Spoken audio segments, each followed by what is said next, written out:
Want to say something? I thought not. Who's rocking a big secret? This is Radio Rebel. You don't know who I am, but I'm one of you. Well, the girl who's scared to speak. I'm afraid to show people the real me. Become the voice. Stop what you're doing, get up and dance. Of a generation? Someone on the radio who's actually one of us. Being different was a good thing. Reject the status quo. Reject the status quo is my new life motto. Embrace your awesomeness. Stand up for who you are. I dare you. You got fan clubs at every school in Seattle. The whole world will be listening.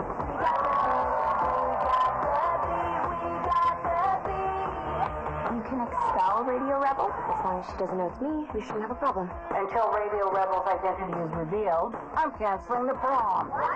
She's destroying everything. I'm tired of being afraid. Debbie Ryan is Radio Rebel. Radio Rebel. Radio Rebel. Radio Rebel.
something different here. Well, this is Hazard County.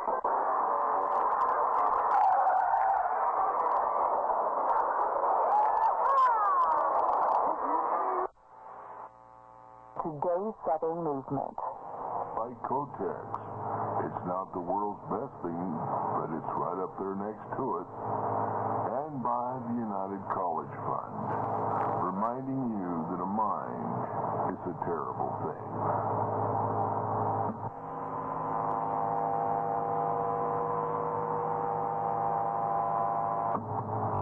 Welcome to the world of Airwolf FM, the home of Hazard Air Radio. Hazard Air Radio is where Hazard County and the Airwolf meet and join forces. For the next 12 hours we'll talk, dance, play music, and just have a hazardly good time. We'll get our heads in the clouds with Airwolf, get our boots and jeans on and go juking. This is Hazard Air Radio. Of Anarchy and the Airwolves Military Aviation Association, and brought to you by our fine supporting cast: Harley Davidson, life's better on a Harley; by Miller Industries, when the job just needs to be done; by Federal Signal Corporation, all the better to see you with; and locally by Cooter's A1 Towing, Morgan, Echo, Utah, and Evanston, Wyoming, as well as Twin Falls, Idaho. We just love tows. By Hazard Johnny Choppers. Let us put something exciting between your legs. And by Karen's Cafe on 24th Street here in Ogden. Best darn place to put vittles in your mouth. Now join us for Hazard Air Radio.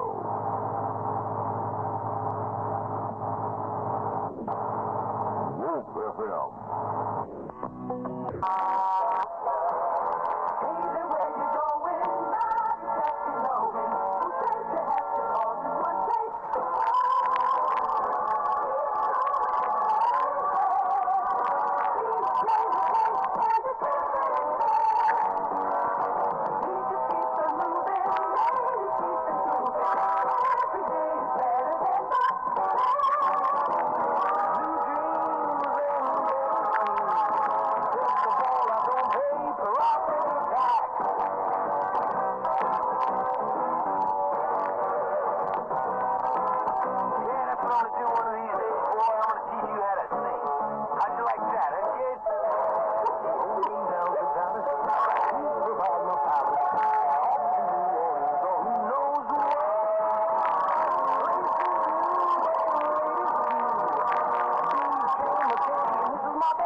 saying a lot because college campuses in general have become an incubus for leftist bullshit. But congrats, Harvard, you've outdone yourself this year with your segregated graduation ceremonies.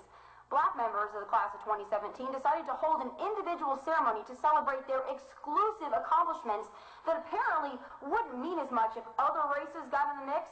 If this bullshit were a course of study, it would be titled Hypocrisy 101.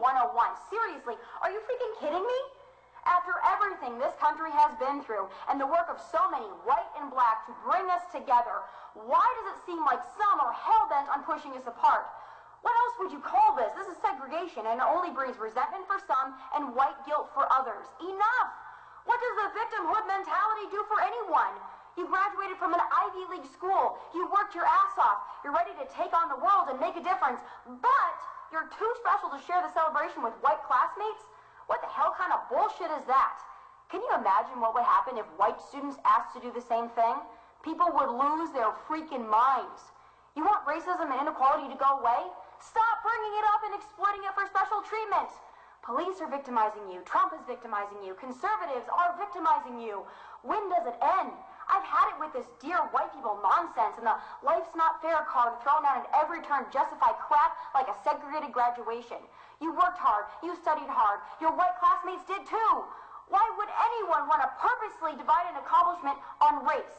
This garbage and riots on campuses like UC Berkeley are not social justice movements, and they do nothing but foster more division, more anger, and more entitlement. You say President Trump wants to take us back to the 50s?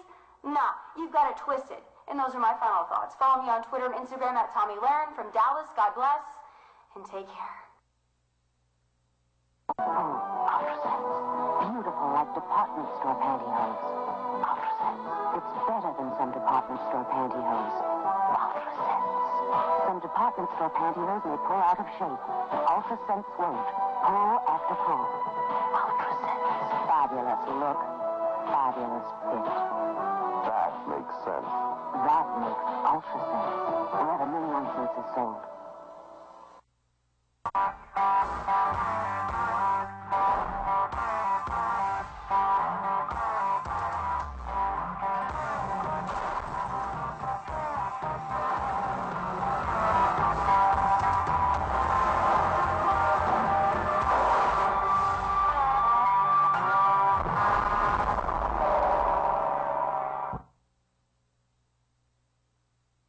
Was that not clear without the bam? Yeah, okay. Bam! What?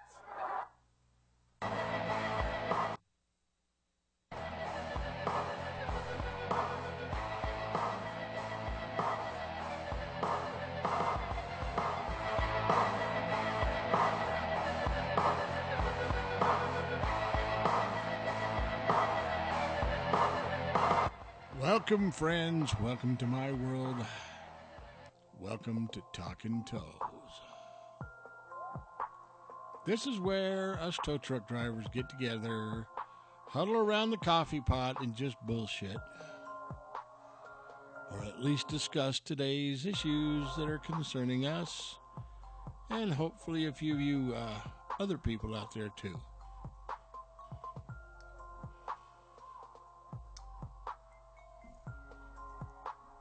So, it is a Saturday. Turned out to be a halfway decent day today. Who knows what it will be like tomorrow? You never know about things like that anymore. I'm serious. Mother Nature's got to be female, right? Can't make up her damn mind. It's always the way that is, huh? Oh, yes. It is indeed part of my world. Oh, yeah. So, did you have a pretty good day today? I know I did. Yeah. Oh, yeah. Always a frame deal here I gotta do. Don't like it, but do it anyway. Good hooking, y'all. Hey, before I get into my rant here, I want to say I'm very impressed with the new shortcake over at the Pilot Travel Plaza here in E-Town, Wyoming. Magella, is her name. And by chance, I snagged her phone number, and we'll follow up on maybe a starter gal or at least an internship for the show here. Okay, then. Is it just me, or has the online music site YouTube started to crumble a bit? One can't put something up there with a slight or even moderate amount of pre-recorded music. If you do, you'll get at least 1.5 tons copyright claims being hurled at you like a ton of manure at a rodeo. Yet I'm also seeing a bunch of new entrants to the podcast skyways. Podcast one that our pal Bill Engvall, the famous comedian, is on with his podcast, as well as a host of others. My question to Google and YouTube is, are you not a bit cutting your noses off to spite your faces? I mean, okay, some big music company recognizes one of their artist's tunes and growls a bit, yet YouTube, Google, Alphabet grumbles at a slight or a few songs on one's upload from a commercially licensed over-the-air radio station such as ours. But it's just me, or I think many are migrating elsewhere and only using YouTube as a side dish and not their main point of delivery. Granted, many of these other podcast carriers like Spreaker that we use just about exclusively, Livestream that carries our combination pick and audio shows, are to get in touch with, or if there's something goes right, it's tough. I mean, they're all, either automated or, hello, for English, press 1. Bullshit. You want to speak Mexican, you push another button. To hell with the damn other shit, right? Or some other foreign language. But overall, the cyber radio programming we do does get into your computer or what other on-demand video audio player device you use. If you'll notice, we do very little, if any, music on our live stream feeds because, like I said, it automatically feeds up to dear sweet YouTube. We do more on music and special features on our Spreaker feeds. The reason is, well, like I said, live stream feeds are uploaded directly to YouTube. Spreaker feeds are uploaded to Mixcloud and SoundCloud, both of which aren't so damn picky about a bit of music as is the case with YouTube. Now, that's my 2 cents on the subject. Yeah. I mean, it really is. Well, anyway, we got church in the morning, so I'm not going to be doing a long show tonight. It just doesn't pay. But still, I mean, all of a sudden, it's like every time I put something up on YouTube, it's like, mother hunker, shut the hell up,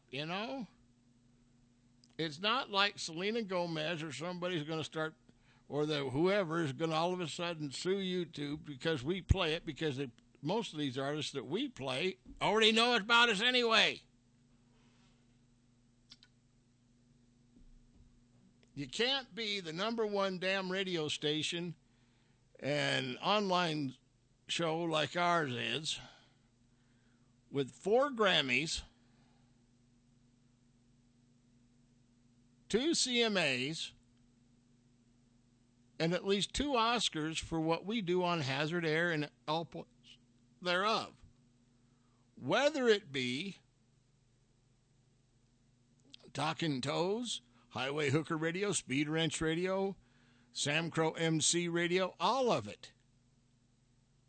Everybody loves us anyway. The artists know us by personal touch and feel. Nobody's getting all excited about, oh my God, Jimmy and John, we're not getting paid for this. Bullshit. They don't care. So why should the damn music services give a squat? If the artists don't, why should the managers care?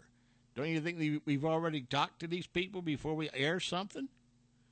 Don't you think we've already paid our copyright monies?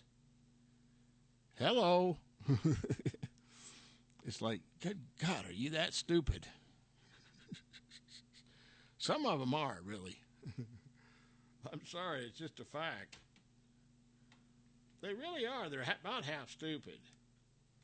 And the rest of them, it doesn't matter anyway. Oh, yeah. No, so let's see, what else has been going on? Well, still looking for a place other than the house here to put the radio station. Seems like a couple of the other places that we had in mind don't want a bunch of bikers inside their place. Now, here's something that really ticks me off. It really does. If you're not wearing a suit and tie, or don't subscribe, and I kind of do because I already am, but if you don't subscribe to the LDS framework, and you decide to do business, people don't want to do business with you. But you know, those same kind of people, those mothers, those and some of the low-income people around here are the first ones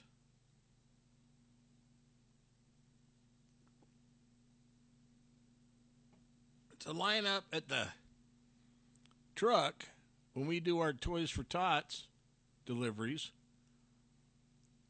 on our scoots.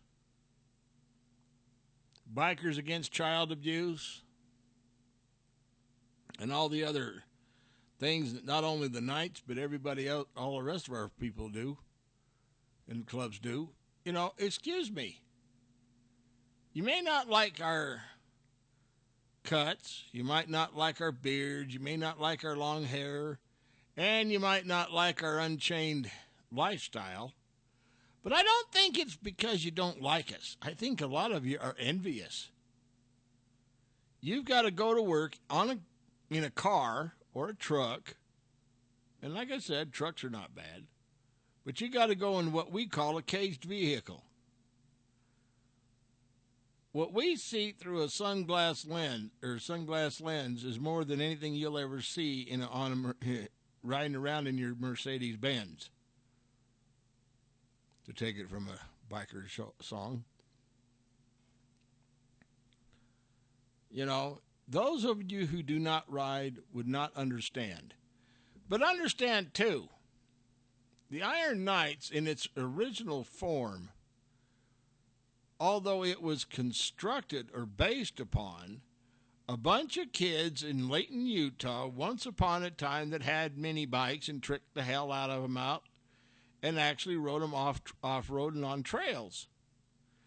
And after a while, we got into cars, and then a few of us got into trucks, and so on and so forth. But, yeah, you could kind of say that it started out as sort of a biker's club. But the adoption of actual being an MC didn't happen until about 2010, 2011 somewhere. We've always been, the Iron Knights has always been an organization based upon the idea of big rigs and diesel fuel and the open road of trucking, not necessarily the open road of riding a Harley. Although, like I said, our biker brethren seem to like us a lot more than some of their truckers do. And when it comes to that kind of thing, do you realize that I have, well, all three of my companies and all sides of the business, or the club, considering that we have, what? The main body is a truckers organization. The secondary part of it is a towing association. Of course, there's our veterans and our military aviation side, which is the Airwolves. And then, of course, you've got our Confederate Historical Preservation Division. But here's the thing. When it comes right down to it, and I have to say this from a personal level, I really do. Do you realize that after I started towing, and this probably ended, I don't know, probably about 1985, 86 somewhere, maybe 1990, the so-called brotherhood of towing and trucking kind of went south. And to a large degree, so did even the damn brotherhood of broadcasters, outside of a very damn few. Don't even have the time of day to sit down with me and say, hey, can we help you do something? But you know what? Do you really want to know something? The reason why I stay with my biker communities is because all the biker communities, but especially ours, but all bikers seem to treat each other with a lot more care, a lot more love, and a lot more compassion. And they're not as fussy about small little, I don't know, cosmetic or superficial bullshit. They ain't. I know it sounds funny, but serious. I have had more open arms in the biker community than I ever had with the trucker community.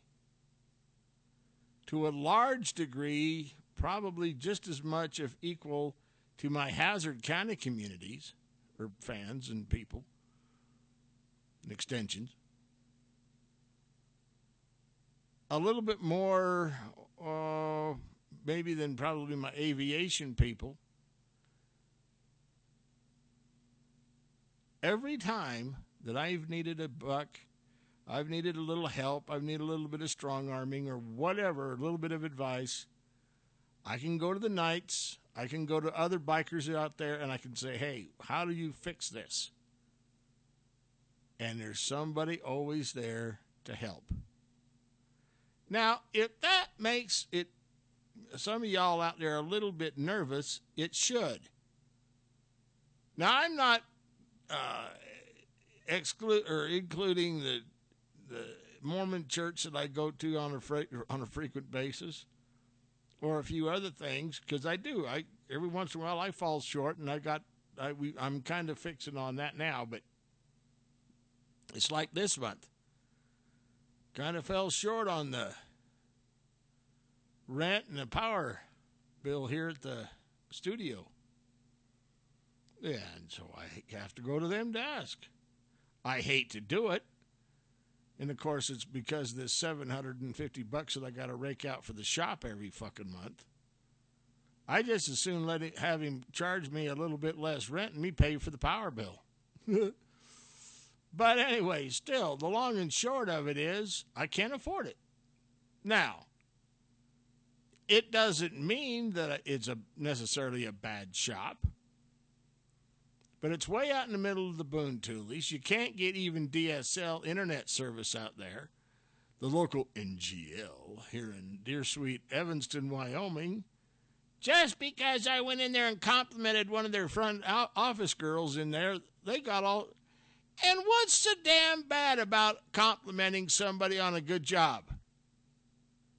I do it at the pilot all the time. If there's somebody there doing a damn good job, I'm saying thanks for doing a damn good job. Thank you for serving me with a smile and not being you're grumpy and acting like you're like it's the time of the month or something. Some of them it might be, but still they don't act like it. But guess what? I went into NGL. I said, hey, this gal's rather efficient. Right away, they took it as, hey, he's trying to hustle her. He wants to take her out there to that damn trailer way out in the middle of nowhere and bone her dash. Really? Yay. Talk about sensitive. Come to find out she had been abused at one time or another or some damn shit. And yet, I just barely had moved here. What the hell did I know? You know? It's not exactly like I was walking around with her pedigree in the back of my pocket. You know, I didn't know what her family history is. I didn't really care. All I was after was internet service. You know, she did a damn good job. I said, thank you. Yeehaw. Shoot me. And the thing is, a lot of these people in this town, I'm not saying that the whole town's fucked, okay? But a lot of these people in this town are working for menial wages. Let's face it. I'll bet 10 to 1 odds there isn't a hell of a lot of them that are making more than $20 an hour, 25 tops. You say 20, 25 bucks in Utah and they'll laugh at you. Most of them are making at least 25 to 30. And not everything's in a service job either. Here, if it isn't phone service, food service, hey, it's a phone service, call her up. Yeah, why not? Shit. They'd make more money. But no, anyway. But still, the long and short of it is most of them are, you know, doing house cleaning, some basic clerical job, but some little menial task that I'll bet you 10 to 1 odds, and I'm not saying everybody because I'm sure there's some that's making some pretty damn good bucks. But overall, none of them are making more than about 15, 20 bucks, and that is topping it. An hour. Some of them make about 18. Really? And this is a bad thing. I'm sorry. It's just, and yet you compliment one of them and it's like,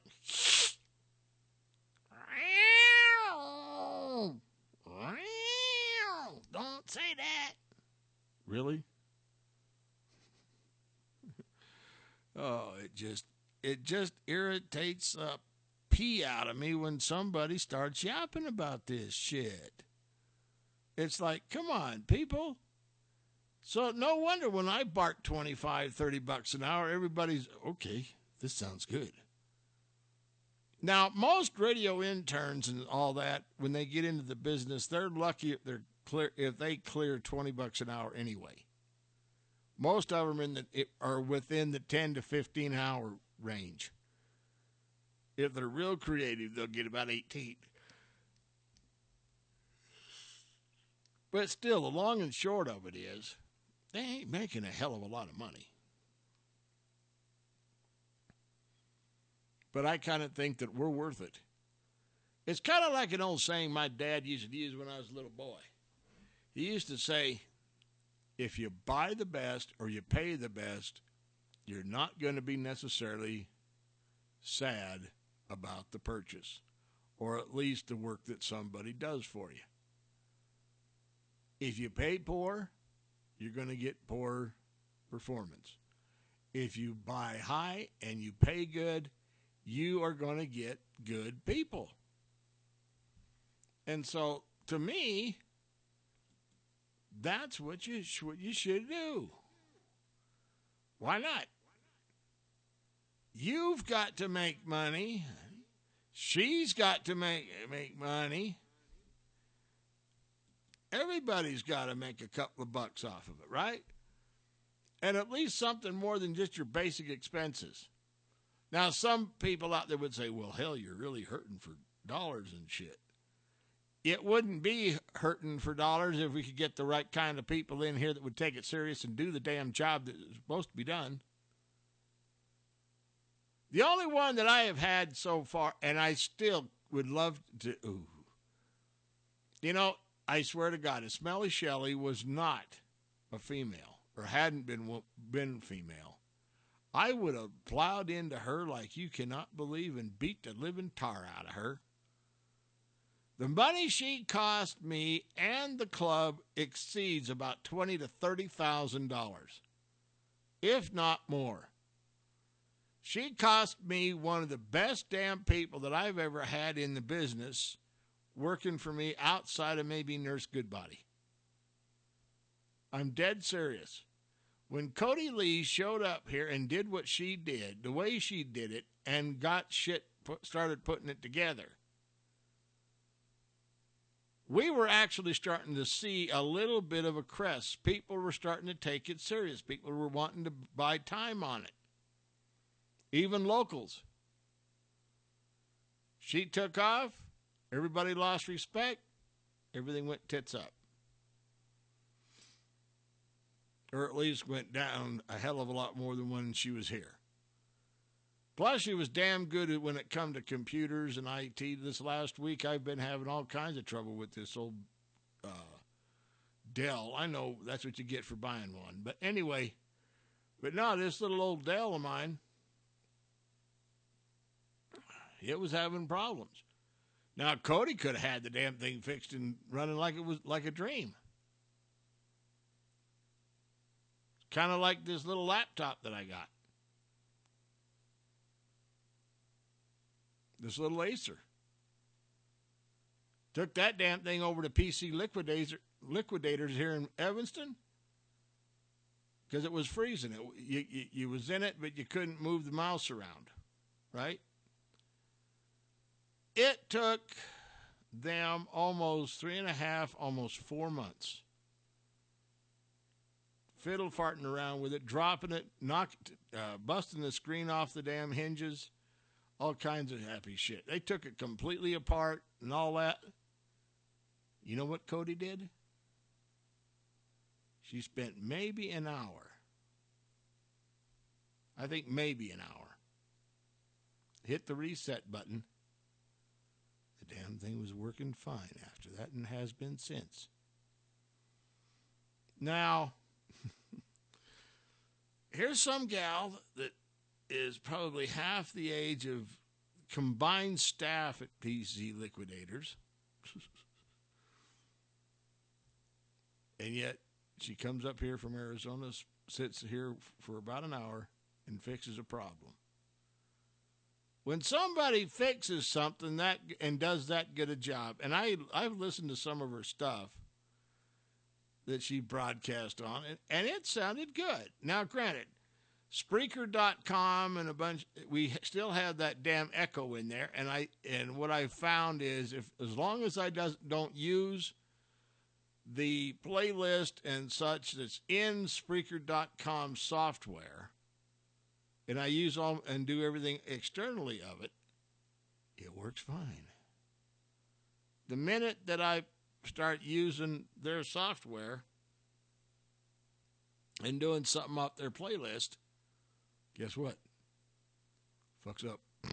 There goes the echo, you know. That way it sounds like I'm talking like this all the damn time, you know. And it really isn't, you know. It just did. But that's the way it sounds.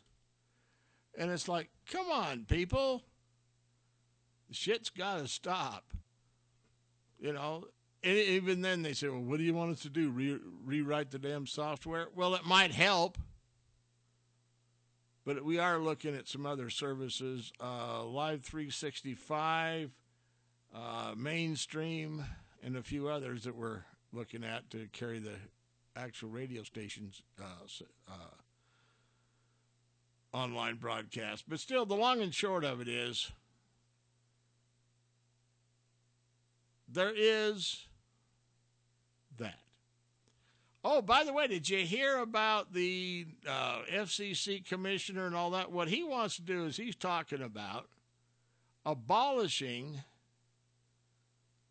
much of the FCC rules that are antiquated.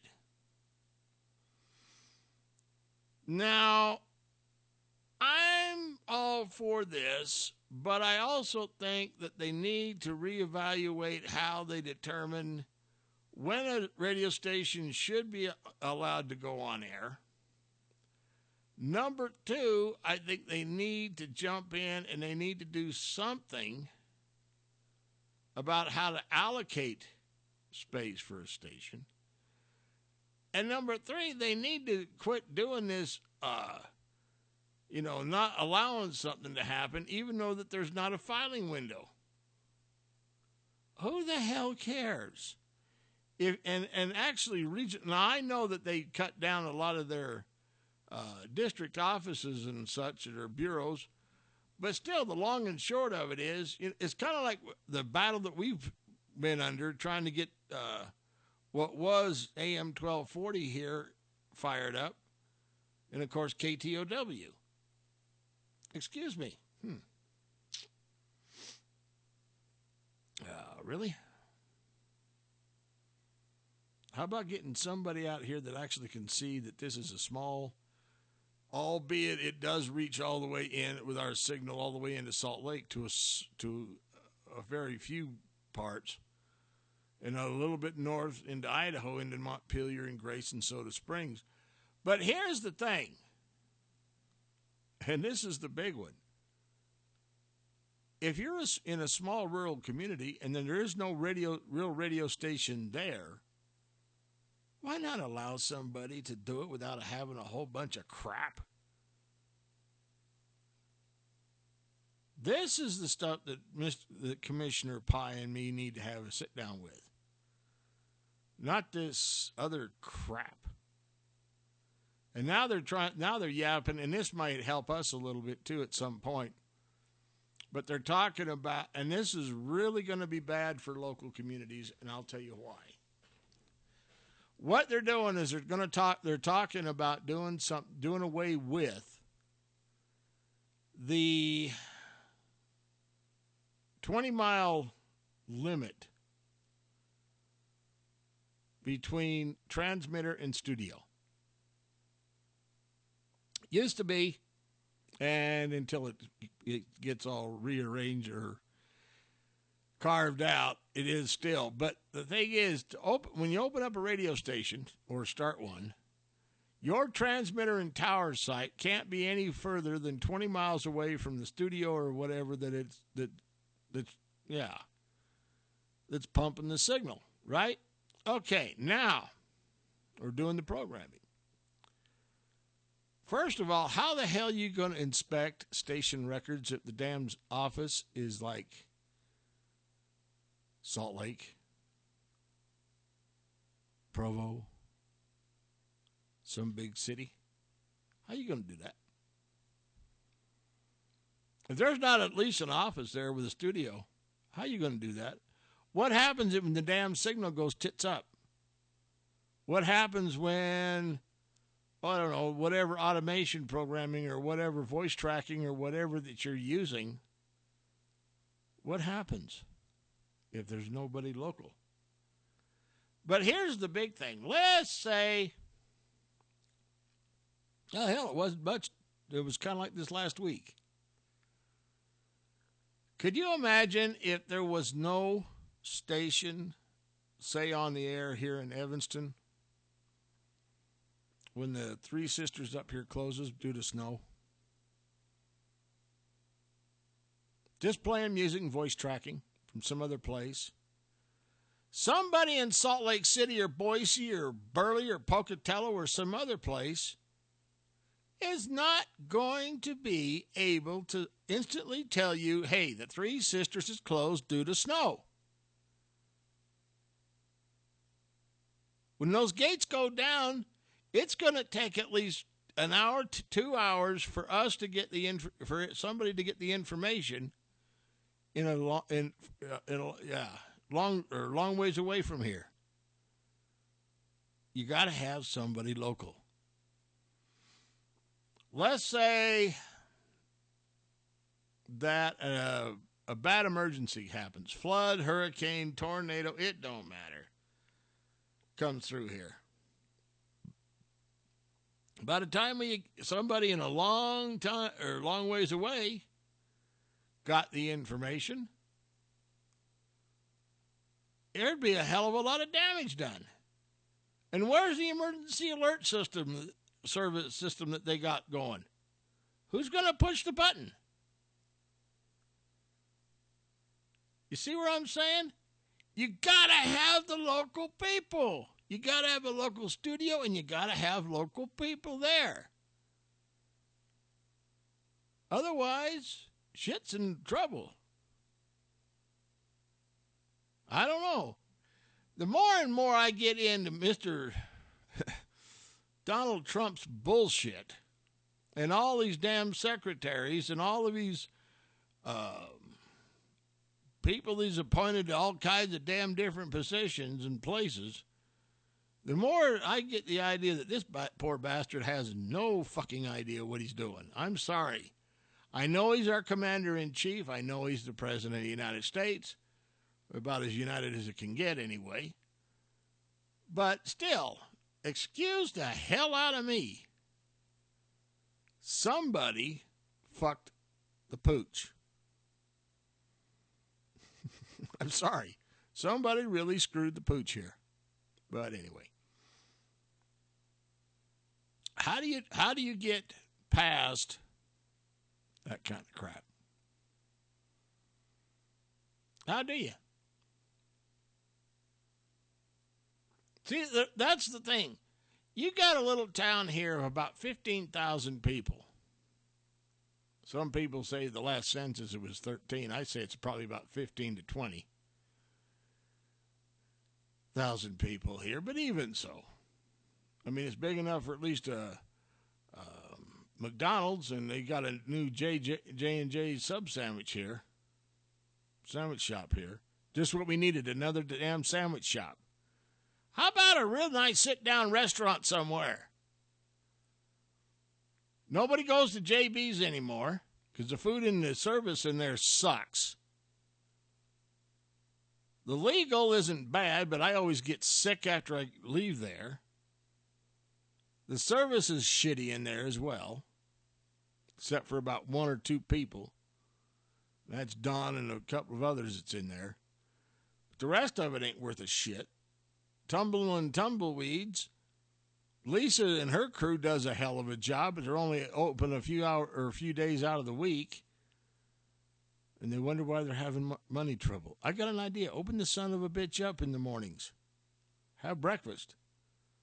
You know, you go down here to Jody's, and this is what really gets you. Jody's Diner, one of our primary sponsors here in Evanston. She opens the door at about 6 o'clock in the morning. Everything that's in there is actually freshly homemade. There's none of this damn frozen bullshit. Everything in there is homemade. I mean, the potatoes are peeled there. The gravy is made there by hand. Everything is done that way. Most of the servers in there, outside of about one or two that I know of, are all pleasant. They have a nice smile, but it's good, wholesome food. What it takes to serve one person up at the Legal a breakfast, you can buy 2 breakfasts, homemade, good food at Jody's. Now, you get past that. Sure, there's the R&R. Ever try to park a truck along that road? You park a big rig down there or even a carrier close by to get into R&R, guess what? Ticket time. Not for me. Not for me. It just doesn't pay anymore to do that. But I'd rather go down to Jody's. But that place is stuffed. I mean, the other day I went in there and it was packed wall to wall. You actually had to sit and wait. And then when you saw a table, you better jump and get it. Otherwise, you weren't getting to sit down. Really?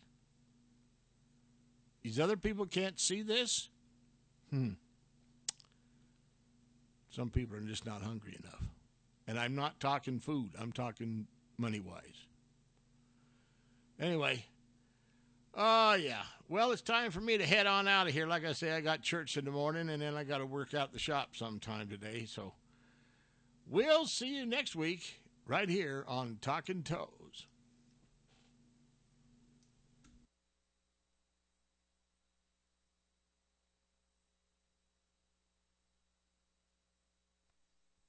obvious that they were, quote, simply in over our heads, end quote, and that the island's limited infrastructure was overwhelmed. But they promised to do better next year. That's right. They plan a 2018 festival, this time in the U.S., with, quote, more seasoned event experts. And all of this year's guests will get in for free. Tuesday marks 20 years since Austin Powers' International Man of Mystery debuted, and it's been nearly 15 since the second sequel, Austin Powers and Goldmember. Will we ever see another? Yeah, baby! Creator and star Mike Myers tells The Hollywood Reporter he'd love to do one more. If you're a fan, the entire interview is worth a read. And happy birthday, Bugs Bunny. He made his big screen debut 79 years ago Sunday. I'm Christopher Watson. From ABC Sports, I'm Brian Clark. The Nationals enjoyed a historic day against the Mets. Here's the pitch. Swing and a long drive. Deep left field. Way back. This ball is gone. Goodbye. On WJFK, Anthony Rendon becomes the second player in Major League history to finish a game with 3 home runs and 10 RBIs. Washington sets a franchise record for runs in the 23-5 win, and the bad day for the Mets began early. Starting pitcher Noah Syndergaard left the game with an injury in the second inning. In the NBA, the Jazz down the Clippers on the road in Game 7. George Hill, other rim, missed the layup. Gets it back, gets to Hayward. 7 on the clock. 3-ball! Bye! On KZNF, Jazz win 104-91. It's their first playoff series win since 2010. In the early game, Boston beat Washington 123-111 in Game 1 of their second-round matchup in the Eastern Conference. This is ABC Sports. A mash.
Name a hero, and I'll prove he's a bum.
What if we...